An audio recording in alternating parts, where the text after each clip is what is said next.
Hello friends, what is up? I'm the Wizard Pirate and I'm here today to bring you my 6th episode of my Crowfall play or not playthrough because it's not out yet.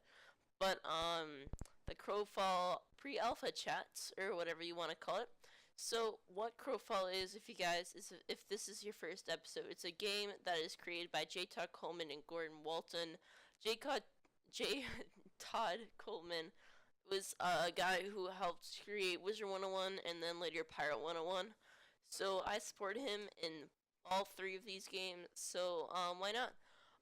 First off, the Kickstarter ended at this point, which ended up making $1,783,796, and there are 17,000 backers, which isn't exact. It can't be like that exact. I think they said that was like the 19th highest gaming Kickstarter ever yet, which I think is pretty awesome. I mean, they got a ton last minute, so I don't know. I bet it's probably like 18th or maybe even 17th highest right now, which is amazing. They asked for $800,000, and they reached that, I think, on the third day of it opening, which it lasted for a month. I did contribute. I put in $36, I think, a week before it ended, just because I knew that would be the time when I would have the money to do that. I'm a little bit sick right now, so my voice is going to be a little bit raspy, and I'm turning all around like it did at the beginning of the series. So you're just going to have to deal like that, honestly. So, I'm playing this in Pirate 101 right now. You won't be able to see what I'm doing right now, because I'm in Marleybone, but you'll see some footage from my latest Pirate 101. My latest Pirate 101 video, maybe, or it could be Wizard 101. I don't know. So let's start off.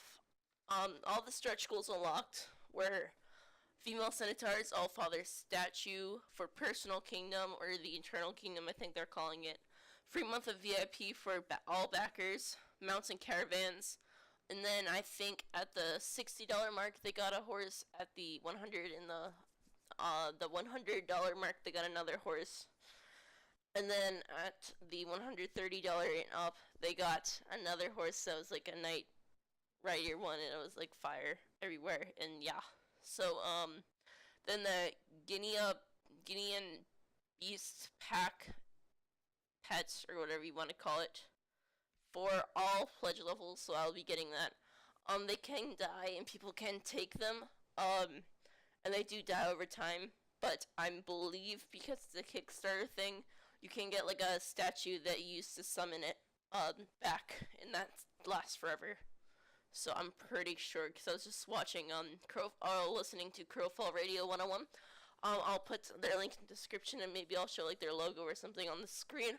I really like this. I get a lot of my news from there. Well, I get it mostly from their website, but I get a lot of ideas that I agree with from that. I support them. They also have another podcast called Spiral Radio 101, so if you want to check that out, I'll put their thingy right there too. And in the description, that talks about Pirate 101, Wizard 101, and a ton of other stuff when there's not a lot of stuff going on in these two games. Where was I actually? Artifact and relic system, which is kind of like a added thing for, like, I kind of thought of it as like a jewel type thing in Wizard 101, which is a thing that's in the test room right now. I'll put a card in up here in the top if you want to go view that right now. Oculus Rift support and expanded rule set for the infected. A Minotaur archetype, all father statue, is a relic, blessing of knowledge, so everyone gets that who's a backer. New NPC added to 100 reward tier, which I guess is in their Eternal Kingdom, the people at Crowfall Radio were saying. Improved crafting, champion tournament system for factions and guilds, pets and combat, a new relic for 60 reward tier, blessing of courage, and a new relic for the $30 tier, which include me, which is the gaze of craftsmanship, I think it's pronounced. That was about it. Is everything on the website? It's all about, oh, we did so good on the Crowfall on the Kickstarter. So it's not that much, but in these times of despair, when there's no like fantastic news or anything going on, I go into a FAQ, which isn't gonna do. I was saying that I was gonna do all 30, not all 30, all three facts that I missed last episode in this episode. I decided not to do that, mostly because I can do it at once, and that would take too long. So what I'm doing is when there's not a lot of news, which I think is going to be the next few weeks, I'm going to break down everything in a fact, which is going to take up about half the show. So if you guys just want to stop here, you can, or whatever, if you already read all this. It's very interesting. Now this is the character progression, and it happens in multiple ways. It said, all character creation, you choose your archetype in a series of advantages and disadvantages, and it is done by a point system. And what this point system is that when you have a disadvantage, you get points, and those points that you can get will give you more points to get advantages. So let's say, I think in Crowfall Radio, they said if you get one that makes you less attack damage, when you're in the dark, you're gonna get more points than if you're saying you're afraid of dogs. So you'll be able to use those points to get more advantages, which I think is pretty cool. Where am I also? I wrote this all down on paper. I should probably do it on like Word or something so I can type it like way faster. This is done by a point system. You're also planning. You're also there. Oh no, I cut that out. Characters also have base. Oh, sorry, I can't read my handwriting. Wow, yeah.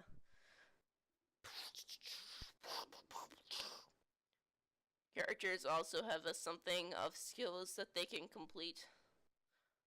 A base, I think I wrote, of skills that complete by the campaign. I think this was progression classes or promotion classes. So these all things were from a photo that I put up in episode 5. I'll put it right here in the top. That's what this was for. I thought it was for something else. It's not. Sorry, I lied. Promotion classes will be available and will skew their character in a specific direction. I think an example they use is that you can use one class to make a knight have ranged. You can use like a crossbow and arrow, or like a. I know it's not like a. It's based in like older times, but I guess a sniper rifle if you're doing something else like that. So, or they can use like another one that makes you have more attack damage, or another one that makes you have more defense, which I think you would use more in a knight situation, unless you had a group of friends who are like champions or like tank. Well, I think the knight is a tank, but you can use the like maybe a little bit more tanky, like maybe a Templar or a champion or something like that. Even though I think the champion might be a ranged DPS, I'm not sure though. It can't be. Maybe, I don't know. Actually. Promotion classes are permanent. Other things like the discipline shards or whatever they call them. I think discipline stones. You'll be able to change them. So those are kind of like jewels in Wizard 101, where you can put them in, but if you want to change it, you can do it, but they break.